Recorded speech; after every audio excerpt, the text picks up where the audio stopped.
ESPN Beaver Dam YouTube channels in the Everlight Solar Studio here at ESPN Madison. My name is Jesse Nelson. It's our pleasure to bring you this coverage each and every Tuesday at 12:30, sharing the top 10 rankings for the week for high school football teams, not only in the Madison area, not only in the Milwaukee area, not only in the Dodge County area, but from around the entire state. Our new adventure began last week with our preseason rankings, and now 1 week of football is in the books for most teams in our poll. We'll talk about that here in a moment. But first, let's introduce the panel helping us unveil the rankings for this week. Joining me here in the Everlight Solar Studio at ESPN Madison, he is the Dean of Madison Area High School Sports. He is Dennis Semrau. Dennis, good afternoon, and how are you after 1 week of high school football in the books? Ready for week number 2, yes. And the Badgers kick off on Friday, which is kind of, again, stepping on the toes of the high school coaches, but we understand everything's cash-driven these days. So a lot of TV money rolling in, and also a lot of high school teams I noticed are playing on Thursday this week. I'm not sure if that's a coincidence or not,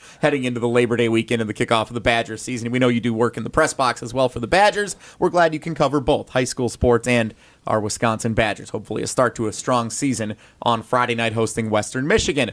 Also joining us for this week on the ESPN Wisconsin Media Poll Rankings Reveal Show for the first time on this show, we welcome in from ESPN Milwaukee, color commentator, put 6 on my stats, Mike Podol joins us. Mike, thanks so much for the time. How you doing?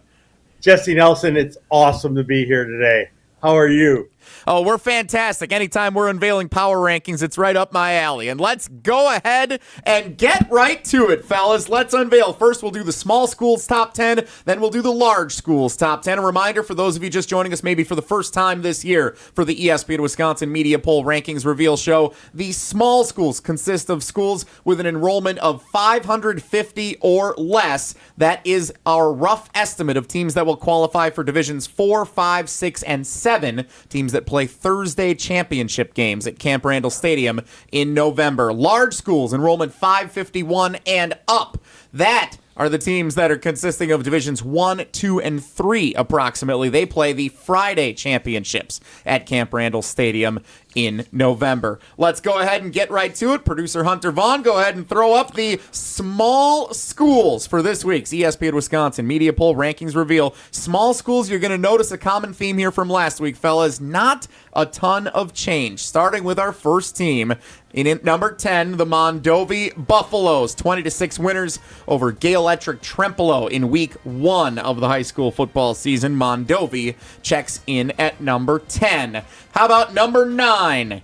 The only team in this poll this week in the small schools that was not ranked last week. Welcome to the poll, Regis, Eau Claire Regis, the Ramblers, unranked last week. They get a 39-13 win over Turtle Lake, and that's good enough to get Regis into the top 10 of this week's poll. Dennis? I think they have the motto of the week. It's count on me, counting on you.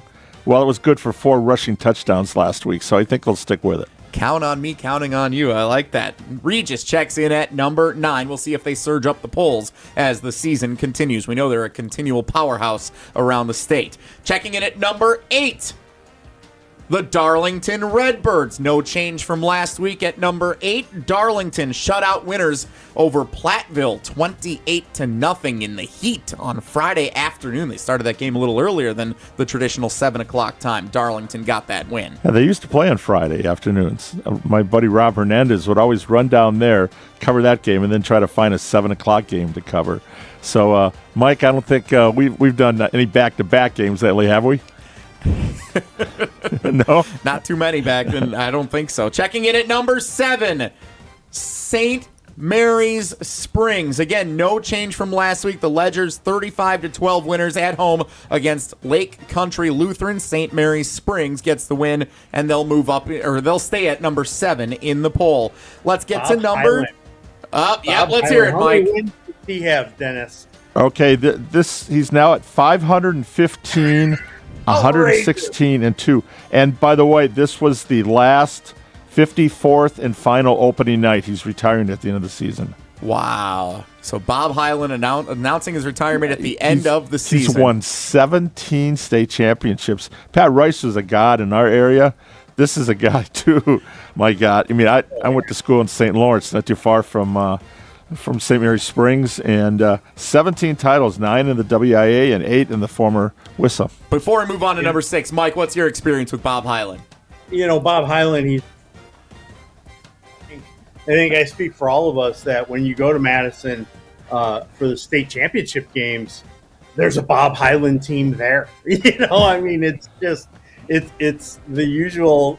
You talk about the importance of prep sports to a community, and there's a man who put that area on the map. I mean, that football program. Good luck to the next guy filling his shoes, right? It's always about the guy after the guy. Yeah, that's right. That was my philosophy.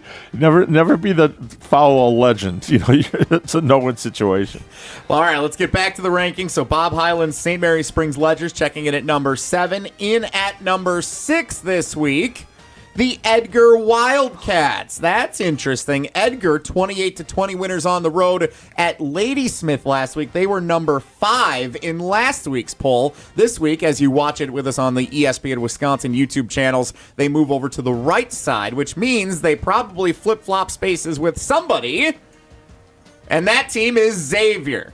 The Xavier Hawks, 56-12 winners over Valders in week 1. Dennis? I found this online, and I was, stunned. Former Pittsburgh Steelers running back Rocky Blyer, one of my idols. He's a Vietnam vet, and he's a Super Bowl champ. He got to introduce, there was a brand-new turf stadium, and then they played Valders. And what happens when you do something and bring somebody in special? You better win the game. 56-12. I think they were ready for that one. I think it's pretty fair to say just that. Xavier checks in at number 5. So 4 remaining teams in our ESPN Wisconsin Media Poll small school rankings after week 1 of the high school football season. Checking in at number 4, the Wrightstown Tigers. Wrightstown, the Division 5 runners-up from a year ago, started strong with a 56-14 win on the road against Wapaka. Wrightstown stays at number 4. That's a little interesting to me because of who I think we're about to see here at number 3. And it is the Lodi Blue Devils. Lodi, Dennis, and this is the team in the Madison area, so I'll go to you first on this. They just eked by Monroe in week 1. And Lodi able to stand at number 3 in this week's rankings. What stands out to you from that? Well, first of all, they not only the coach retired, but all 22 starters are gone.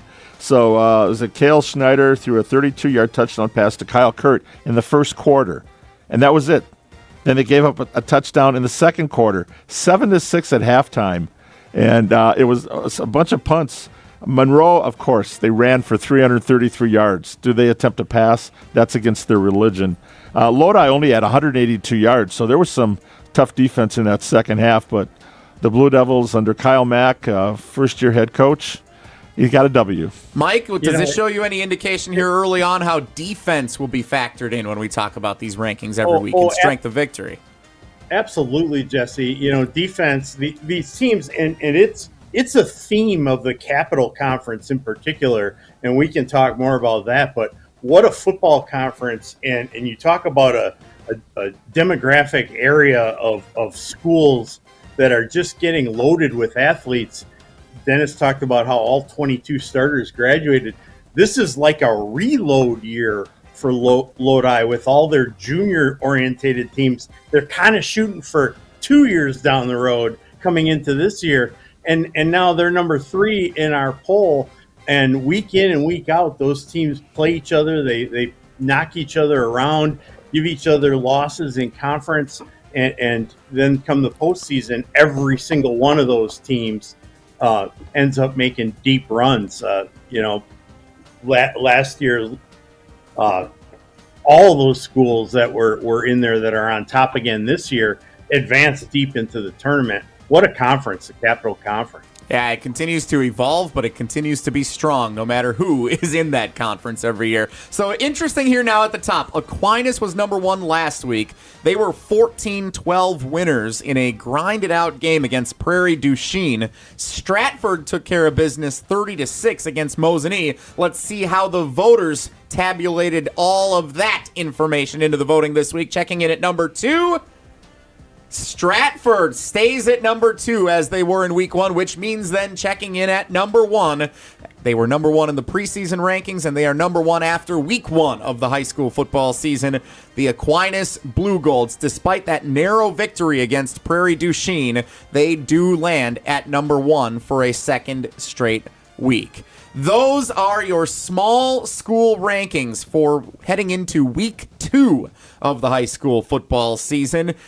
Dennis Semrau, what stands out most to you from the small school rankings? Well, again, we just had Regis stepping in this week. Maple Northwestern went out, but I think Aquinas, they've had a tough batch. 12 years in a row they've opened with Prairie du Chien.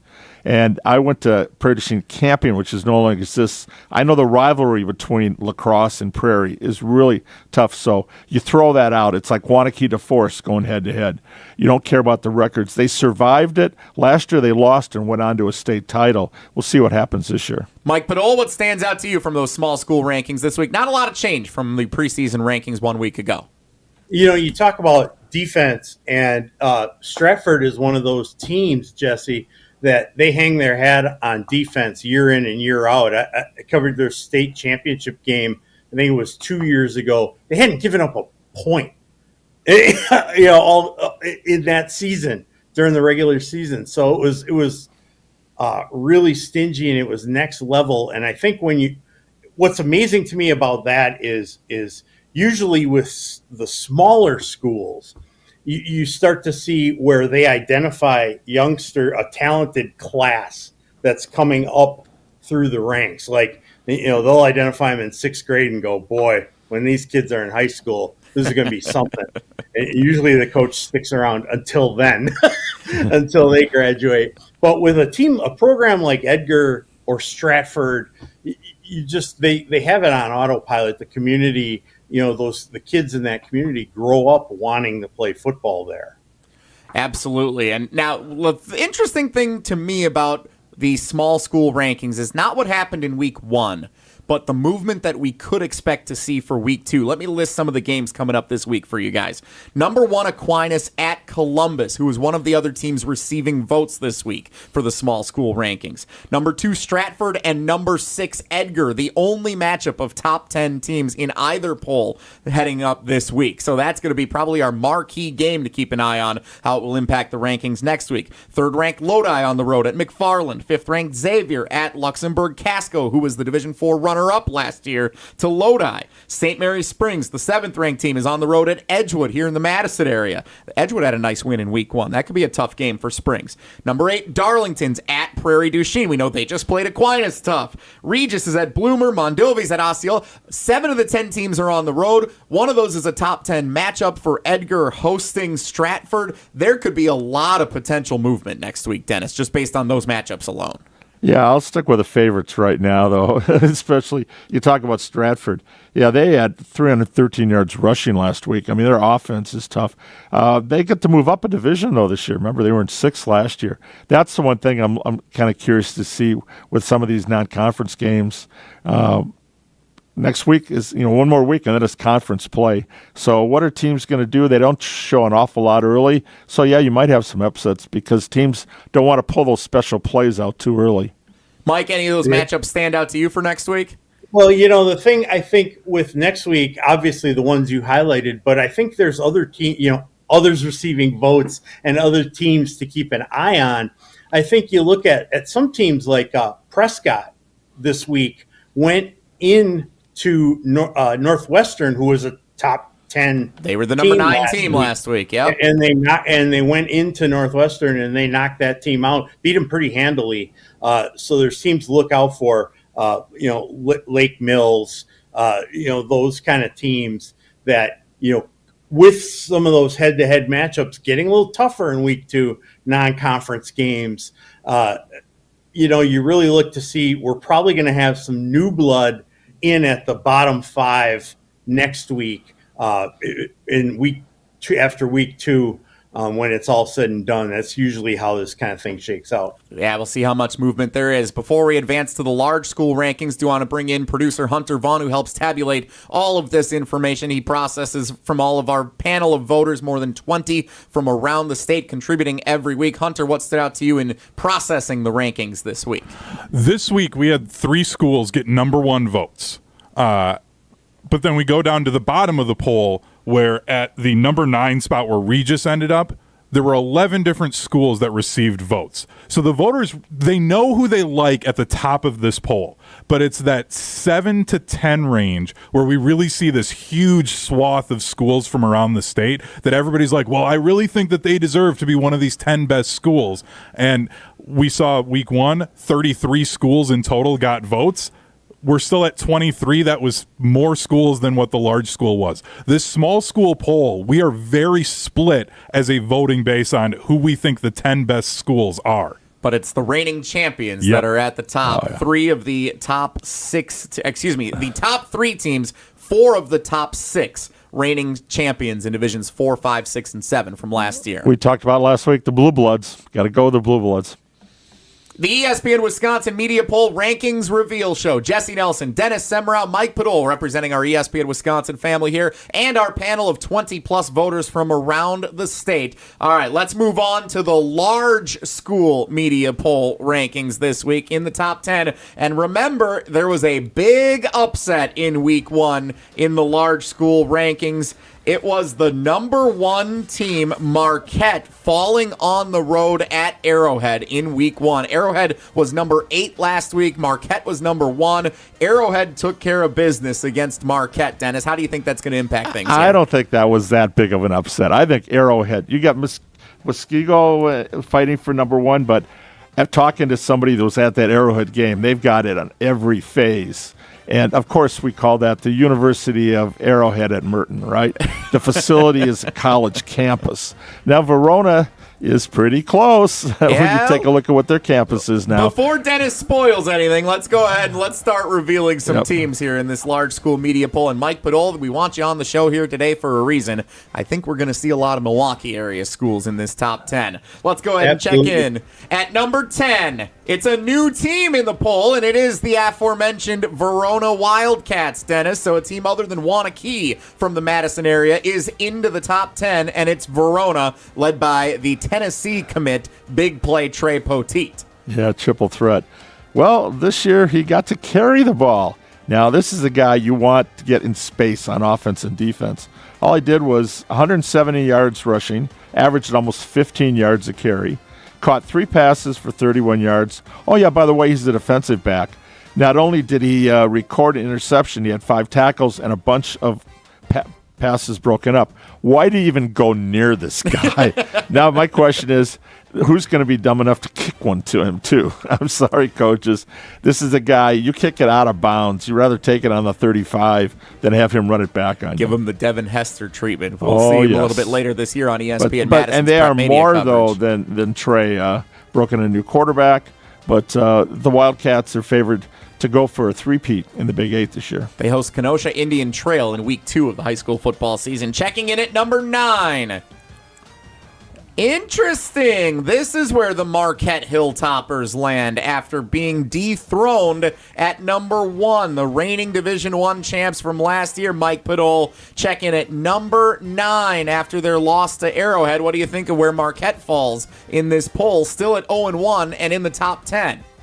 You know, I don't mind that, and I think it kind of falls in the same category as like Catholic Memorial, probably dropping out of the top 10 with a week 1 loss. When you're a heavyweight football program and you schedule a tough game against top-notch competition, because really non-conference games, they don't matter all that much. So those teams that have gold ball aspirations, you schedule top-notch competition. Heartland Arrowhead, but Arrowhead beat Marquette last year in week 1 in a game that came down to the last play of the game. It was a snap. Marquette was on near the goal line trying to get in, and the ball went over the quarterback's head on the last play of the game on a long snap. and Marquette lost. Marquette only ran the table the rest of the year, and even kind of dominated in the championship game against Franklin. So they ran the table the rest of the year. This is with Marquette. It's Coach Keith Kostinski. It's his last year. He's retiring after this year. The year after you win a gold ball, that's how he's going to go out. But they got some great seniors on that team. They're going to win some games in the Greater Metro. Kudos for these tough teams that challenge themselves in week 1 and 2. Of course, would be a heck of a way for Coach Klestinski to go out if he wins back-to-back gold balls and then decides to hang it. Yeah, and they lost some seniors, but they're still good. Go ahead quickly, Dennis. They're going to have to do better on defense, so they gave up 501 yards to Arrowhead, and that's not going to cut it. Tommy Novotny, one of the best players, I think, in the state, ran for almost 200 yards, so their offense wasn't a problem. Scored 28 points. That's pretty good, but they gave up 47 and 501 yards. That's a little worrisome. Well, speaking of Arrowhead, they were number 8 last week when they got the upset win over number 1 Marquette. I'm guessing Arrowhead's moving up from number 8. Let's see who checks in at number 8. The Kimberly Papermakers, and this is an interesting one because Kimberly did not have a game in week 1. So I was wondering how that would impact our voters this week. Kimberly does open up the season Thursday night on the road against Bayport, Dennis. That's a team that we saw come to Middleton and have its hands full with the Cardinals on Thursday night in their opener, but Bayport ultimately with a 37-28 victory. That'll be a fun contest here in week 2, and it's week number 1 for Kimberly, having not played last week. Yeah, they had another week of hitting each other, so they just want to get somebody else on the field. That I think they're eager for that one. Bayport really came out and threw the ball very well and scored in overtime. Oh, they're not scored in overtime, but scored the 2 touchdowns in the fourth quarter to come back and get the win. Exactly. Yeah, I thought Middleton stuck with them as long as they could. But yeah, I like this matchup right there. And of course, Kimberly, that's a respect factor. They earned a share of the FVA title last year, and they lost to Marquette too last year. So we'll see what happens bouncing back. Check. Oh, go ahead, Mike. If you want to see high comedy, it's Mike Padola looking for the Kimberly score on Saturday morning, spending about 45 minutes trying to find their score, and they did not play. That's because nobody wanted to play them. The team that every year, that's twice the team that Milwaukee area scheduled them and then backed out. So right. So if iron sharpens iron, what does playing no one in week 1 do? Maybe the best iron is the other inter squad opponent that they're playing potentially. That's right. We'll talk about programs like Kimberly and Bayport and Franklin and Mosquito when we go further in the poll. But I've got some interesting observations about those types of communities. Sure, let's go ahead and move ahead in the poll then. Checking in at number 7 this week, the Notre Dame Tritons of the Green Bay area. Notre Dame narrowly 16-13 winners over Kaukauna last week. May have been closer than the final score, or a better victory than the final score may indicate. But Notre Dame moves up 2 spots from number 9 to number 7 in this week's poll. Checking in at number 6, reigning Division II champion Badger from Lake Geneva. They got a 27-17 win over Greendale in their opener. The Lake Geneva Badgers move up to number 6 in this week's poll. Dennis? Yeah, after what they did to Wanakee in the state title game, so they graduated a couple of guys. All they did was a rush for 384 yards. It doesn't change. The triple offense. Good luck trying to stop that this year. As we like to say when you watch Badger play, it's the Forrest Gump offense. They're running and running. Let's move on and check number 5 in this week's large school media poll rankings reveal. Number 5, Mugwanago. Same spot as Mugwanago was last week. They got a 20-10 win over Appleton North. Nothing super sensational about it. They'll get a big test on the road this week, Friday night, visiting Sun Prairie East in week 2. That's been a good non-conference matchup that we've seen between Mugwanago and Sun Prairie East the last couple of years. All right, so checking in at number 4. Go ahead, Mike. Jesse, that Mugwanago team, that's one to watch for. They're loaded for bear. They play in a monster Classic 8, but they have, I think, 6 players on offense that came back returning, 4 on the offensive line, and then they got 7 players returning on defense. That's a huge factor to me for high school football is those returning juniors that have a season under the lights on Friday night. When they come back for their senior year, that's it for a lot of them. So this is a team to watch for as this season unfolds. Also notable, Mike, that is the first Classic 8 team to appear in this poll, and we know we will be seeing a few more given how their performances were in week 1. How high will Arrowhead continue to rise? We haven't seen them yet after the win last week at number 8. Let's see who's in at number 4.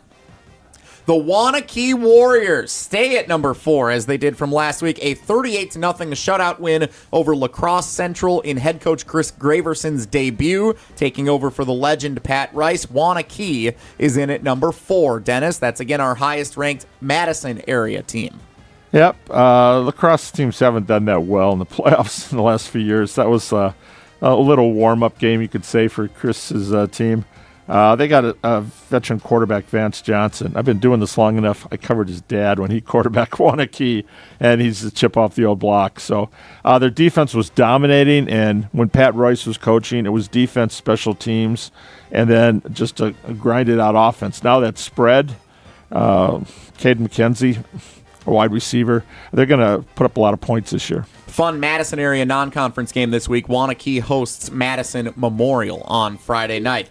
All right, still no Arrowhead. Let's see who is in at number 3 in this week's poll. There they are. The Arrowhead Warhawks move up 5 spots from number 8 to number 3. Mike Podol, Arrowhead, with the big win over number 1 Marquette in week 1, jumps all the way into the top 3 in the state rankings for the large schools. Dennis pointed out their gaudy offensive output, 500-yard offense against a stout, usually stout Marquette Hilltopper defense to open the season. Impressive win. I think when you look at the Arrowhead program, the interesting thing, I think, to me is that this was the dynasty program in high school football in Wisconsin, winning gold ball after gold ball. They had Tom Taraska. The stadium is now named Taraska Stadium.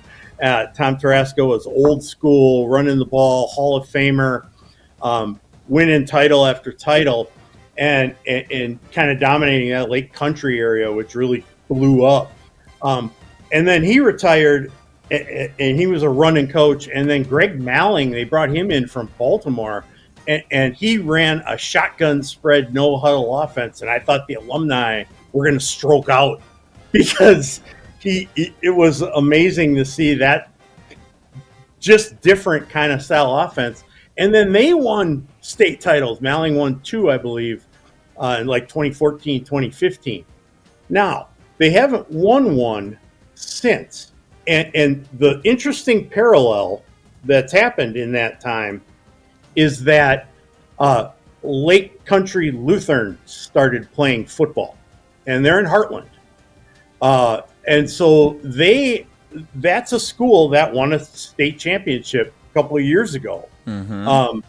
So with the birth and rise of that program, imagine like maybe the top 10 players from that team migrating over to Heartland Arrowhead. I think the start of Lake Country Lutheran starting football and the fact that Heartland Arrowhead hasn't won a title since then, those are connected things from a depth perspective.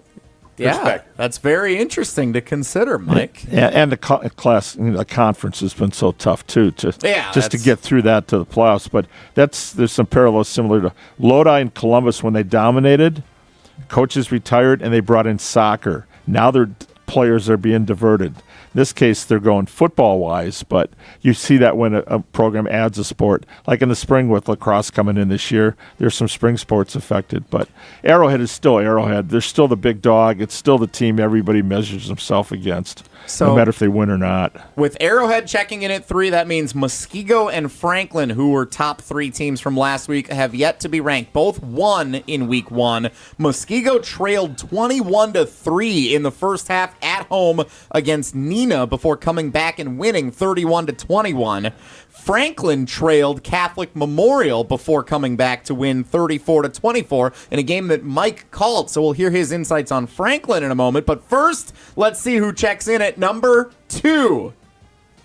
the Franklin Sabres. Franklin is number 2, which means number 1 in this week's rankings, the Muskego Warriors check in at number 1 with the big comeback effort at home against the Neenah Rockets. And I would be remiss without to say that Muskego is my alma mater, class of 2010, and I'm very proud to see Muskego atop the large school media poll rankings here. All right, Mike Podol, so Franklin got the win. You called the game last week, Catholic Memorial and Franklin. It was a top 10 matchup of two great teams, consistent powerhouses in that southeast Wisconsin region, and Franklin ended up getting the victory. Do you think they are slotted appropriately at number 2 rather than Muskego in at number 1? Well, far be it from me to release my personal polls, but Franklin might have been number 1 in my personal poll. But I think the interesting thing when you talk about Franklin and Muskego at 1 and 2, my goodness, and they used to be head-to-head rivals in the SEC conference, and that was the marquee matchup. And you look at geographics, about the same area, but with Franklin, to the east, Muskego to the west. The thing that stood out to me is before that game, they had Franklin Sabre junior football celebrated with all their youth teams from 5th grade to 8th grade and there probably had to be 600 kids on the field that play in that youth program. Wow, it's incredible. And it's just the whole community was out there. It's just Franklin football is a different beast. And when you talk about Muskego, Jesse, I don't know when the last time you were on campus at Muskego, but they've got a brand new weight room that has artificial turf in it.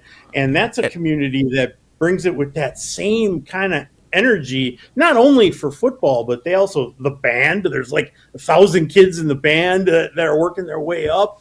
And they've really, Ken Krause with his style of offense, he runs that wing tee. Yeah. You can't tell where the ball is. And the difference between his wing tee and a lot of other wing tees is that a lot of other schools use that for deception, so you can't identify the ball carrier. Usually if you're a smaller size team, so you can get that extra edge on the defense. Not with Muskego. They run you over. They're powerful. As far as Franklin goes, from a roster standpoint, they bring in a mega talented quarterback at Joey Calais, and he is, folks, if you want to have some fun, he's been identified on the quarterback track for Lewis Brown and the Franklin Sabres for a long time. He's got great footwork in the pocket. He's hard to bring down. Catholic Memorial was trying to collar him in and bring him down, and he was elusive. Gives a good stiff arm while he's evading rushers, and he can throw dimes. They've got a tight end, Ben Vergis. He's 6'5", 245. He's a tight end defensive player. He also had like a 62-yard punt that I thought was going to hit one of the planes coming out of Mitchell. When he punted that thing, it sounded like a cannon shot. As per usual with Franklin, and it never ceases to amaze me, they've got like a myriad of 6 foot, 6'1", 6'2", 6'3", 220-pound guys that can fly around the football. And it's just amazing to me always watching them and how they play. Muskego checks in at number 1, Franklin 2, Arrowhead 3, Waunakee 4, McGuanago 5. That's 3 Classic 8 teams in the top 5 of the large division poll. Muskego checking in at 1, Arrowhead at 3. Hunter Vaughn, you helped accumulate the data here for the large school poll. A lot more movement in this poll than for the small division. What stood out most to you in accumulating the data? I mean, I talked about this school last week in our preseason being Sussex Hamilton. They received a first place vote last week, didn't get into the top 10.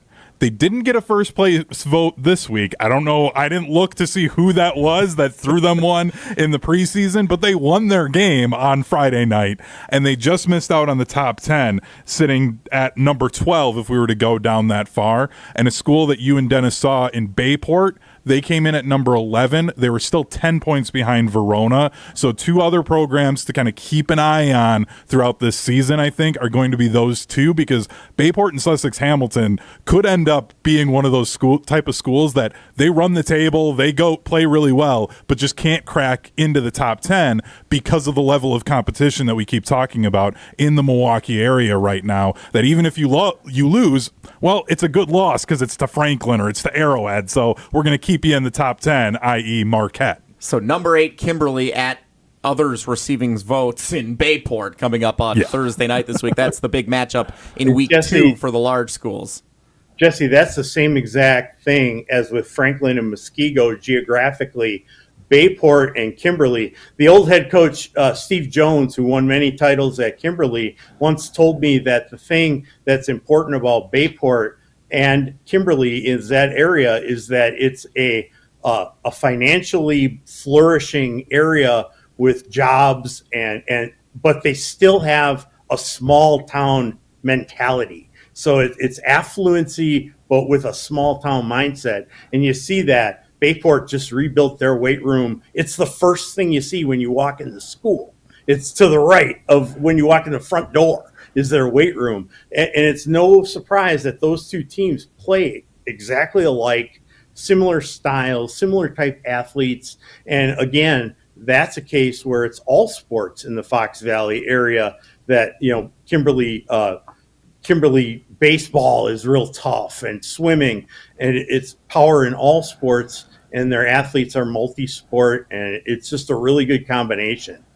Dennis, your final thoughts on the large division poll here and how it all shook out here in week 2. Well, I was curious to see who was going to take over that wing T. From the JV team last year, Jackson Nemec, I pronounced the last name, what he ran for 143 yards.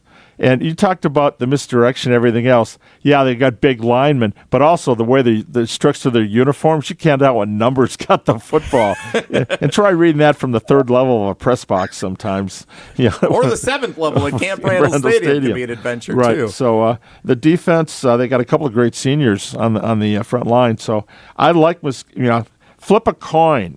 Our top 3 and Wanakee. We have to see what happens there. The Badger large is nowhere near what the classic 8 is. So the competition. That's why they've got to try to go on schedule tough, but nobody wants to play them. Just like Kimberly, nobody wants to play Kimberly. So it's tough for the big dogs. In the Milwaukee area, you got a lot of teams to choose from for non-conference games. Here, it's a little tougher. So I don't know if Wanakee's ever going to get above number 4 in our poll just because of the 3 up above them. Well, we'll see how it all plays out this week. Again, just like the small division, 7 of the 10 teams in the large division top 10 are on the road this week. There are no top 10 matchups directly. The closest is Kimberly at Bayport, who is one of the other teams receiving votes. Muskego's at Oak Creek, which is always a fun little rivalry between those communities. Franklin is at Brookfield Central, a team that you saw on Friday night, Dennis, played DeForest very tightly into overtime, so they could give Franklin a game there. Arrowhead at Homestead, another traditional power, hasn't been at the level that it's been in the last decade over the last few years, but still could give them a tough test this week. We mentioned McGuanago at Sun Prairie East. Could be a lot of fun matchups to watch for some road tests in the non-conference portion of the schedule. But ultimately, guys, I think what this shapes up for is the Classic 8 is going to have some thrilling conference matchups, as we expect every season. But now putting the numbers next to the teams, you could get number 1 versus number 2 more than once this year, potentially, based on how these polls are looking. Absolutely. And I think, week 1 can get a little skewed too, because you lose, you're out of the top 10 like a Catholic Memorial. Catholic Memorial may not lose again the rest of the year. Especially when they get to the Parkland Conference, not real pleased with, no one is really with how they swapped out some teams, took out the second best team, Pewaukee, out of that conference. They should run the table in that conference. They're a good team. They were leading Franklin with 3 minutes to go in that game, and then they were completely gassed. And Franklin scored 10 points in the final 3 minutes. I think in the Milwaukee area, Cedarburg is another team to look out for. That they went into Grafton. Grafton made it to the state title game last year. Had a lot of guys in the back, and Cedarburg won that game. So Cedarburg is a team to look out for. Going to be fun to see how it all plays out. Week 2 of the high school football season, Thursday and Friday this week. You can catch Dennis and Mike and I all together on the call on both the ESPN Milwaukee and ESPN Madison YouTube channels coming up on Thursday night. Catholic Memorial at Sun Prairie West. When all of our teams come together, a Madison area team, we love being out in Sun Prairie at their beautiful Bank of Sun Prairie Stadium. When they get to host a team like Catholic Memorial for a non-conference battle, that's what the non-conference part of the season is all about. And allows the three of us to be together on the call Thursday night on the ESPN Madison and ESPN Milwaukee YouTube channels, also on 94.5 ESPN Milwaukee and 100.5 ESPN Madison. Mike Padol, ESPN Milwaukee, thanks so much for the time and joining the show today. Appreciate you, man. Absolutely. We'll see you gentlemen on Thursday. The box won't be able to contain us. Oh, we got plenty of room. We got room in there for a refrigerator and a cot if we needed to. I'll tell you, they have 2 press boxes at the Sun Prairie Stadium, so they treat us very well, Mike. You're going to love it. You guys can spend the night. I'll go just home down to my the house street. a couple of blocks away. We'll flip a coin on who's got to go drive the farthest. Me from the far west side of Madison and Mike from the Milwaukee area. So, Dennis, thanks so much for the time also. Appreciate you. good look forward to seeing you guys on Thursday. For the Dean, Dennis Semrau, for ESPN Milwaukee's Mike Padol, for producer Hunter Vaughn, my name's Jesse Nelson. Thanks so much for joining us, as you can every Tuesday at 12:30 right here on the ESPN Milwaukee, ESPN Madison, and Daily Dodge, ESPN Beaver Dam YouTube channels for the ESPN Wisconsin Media Poll.